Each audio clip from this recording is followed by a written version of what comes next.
Hi everyone, and welcome to the channel for this latest update on Crow Road, my Glasgow N-gauge layout. In this video, I had some people and some other detailing to the layout. Finished the Crow Road tenements that I've been working on for a little while now. Had a station building and got a few more stock additions to the layout. I hope you enjoyed the video.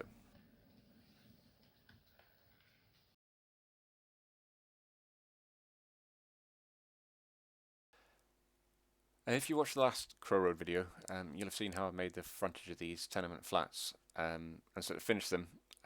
All I did was add some guttering using some ratio guttering kits, and I've also added a roof using some tile paper from Scale Model Scenery. I decided to depart from the Scale Scenes roofing tiles, where you cut out the strips and glue them on in layers, as I've never been entirely happy with the final look for how it looks when it's done. It probably takes more time than I'm willing to spend on it to get it to look right, as mine always look a little bit uneven and wonky, which I think is okay for older buildings like this pub on my Peelish layout. But for modern buildings, it looks a bit odd. Yeah, so I've gone with the Scale Model Scenery tiles, which are kind of 2D rather than 3D. And to kind of blend them in a little bit, I've added a little bit of green weathering powder to represent some moss.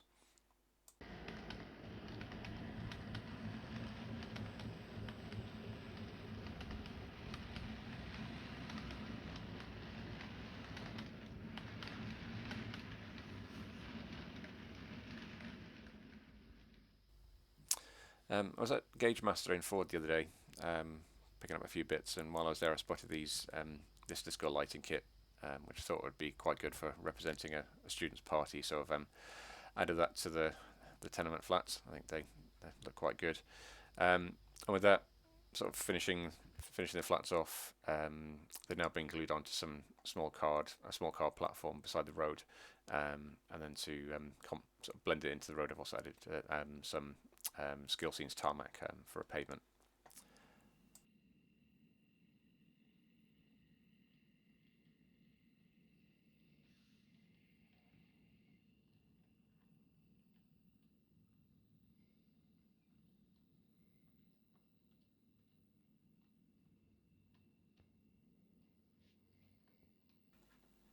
After completing the flats, I decided to do some simpler jobs for a bit, and so I added some people to the roads to make the layout look a bit more realistic, bring it to life a little bit.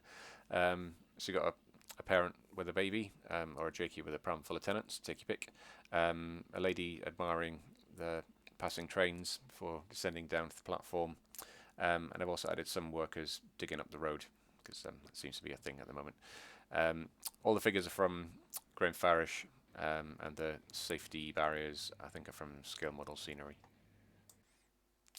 Also added some lighting, some traffic lights and also some platform lights. These are from Kite's lights, and been drilled into the card, and then the wires run along the bottom of the road, or into the baseboard, into the case of the platform ones, to connect to a terminal block. I haven't got it all wired up yet, but I'm saving that till the end. On the platform, I've also got the platform lights from the same supplier. To these, I've added some station signs, which I got off eBay. I'll put a link in the description as to where I got them from. These are the latest ScotRail design, which is okay. I would have preferred the sort of SBT 90s design, but I couldn't find that anywhere, so I think this is an okay compromise.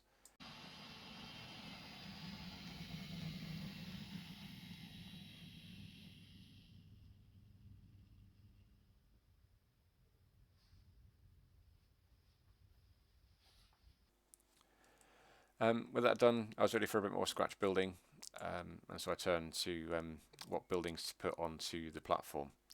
The original Crow Road one has this sort of rather ornate building with these nice canopies, but I couldn't help think that would look a bit odd if Crow had survived to modern times. I really don't think it would look like that now. If you look at the stations on the North Clyde line, all of the old buildings have gone. I think Dumbarton Central is the only one I can think of that's hasn't been replaced by modern structures. And so I looked around for suitable modern buildings to fit, My favourite idea initially was Heinlein Station. I used to get the train there quite a lot, so it kind of mean a bit to me if I modelled that. But unfortunately, it was a little bit too big. It's a nice um, long building for an island platform, but yeah, it just doesn't fit. Um, yeah, so that was a shame. But then went back to Google and kind of trying to remember what other island platforms are on the line, and then spotted this one, which is the ticket office at Garskaden Station, which is an absolute perfect size for the space, and I think yeah, does look the part. It's not the prettiest building, but then a lot of the buildings on that line aren't either. So I think it looks good.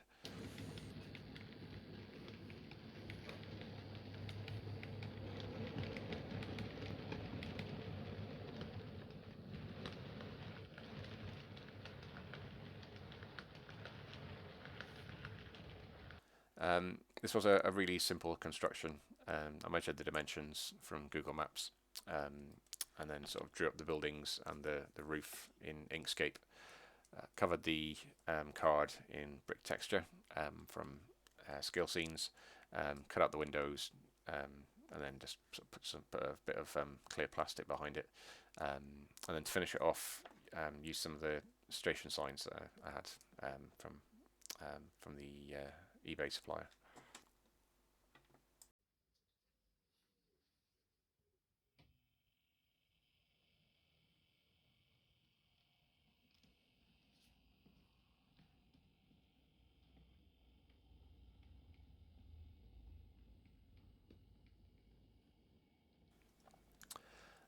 Also decided to add some more bushes to the grass bank along the back of the layout. As I was, as most sort of railway embankments, if you look at them, especially this time of year, tend to be quite overgrown, a lot more overgrown than I had it originally. Um, so I've kind of added quite a few more bushes to that, so, and I think it sort of blends in better with the scene in the foliage in the forescene as well. Um, Along the base of the walls, I've also added some more vegetation there. I was on the train to Newcastle the other day and spotted this scene. You sort of see all the vegetation growing along the bottom of the wall, and then as the wall gets smaller, you see the ivy starting to grow up. So I was trying to represent that a little bit with the foliage. For the ivy, I used thin beads of glue and then covered those in tiny leaves, which I think looks quite good. And yeah, I'm gonna add some more, I think.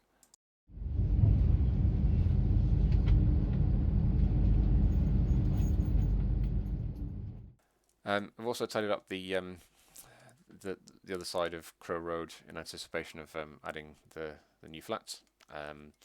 And sort of blend that into the grassy bank. I've used masking tape again, just to kind of blend the two bits together, and added some grey scatter. And I've also added some railings, added some ivy to these two, which I think, if you look at the Google Maps, they seem to be along the edge of what was the Crow Road line.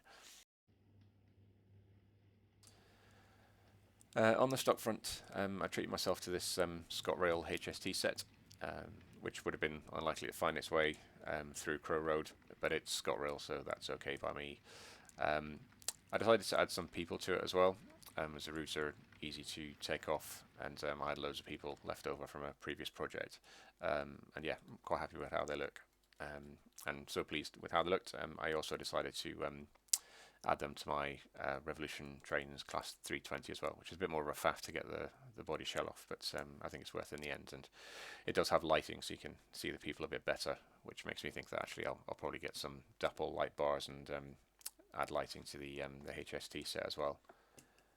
And also on the stock front, I finally made a start on my class 303 EMU. You're pleased to hear. So this is a 3D print from ntrains.net that I've airbrushed in various layers of paint. This is the first time I tried using an airbrush for anything other than some light weathering. And yeah, I think together with the sort of the Tamiya masking tape and the Tamiya paint, I think it's come up quite well.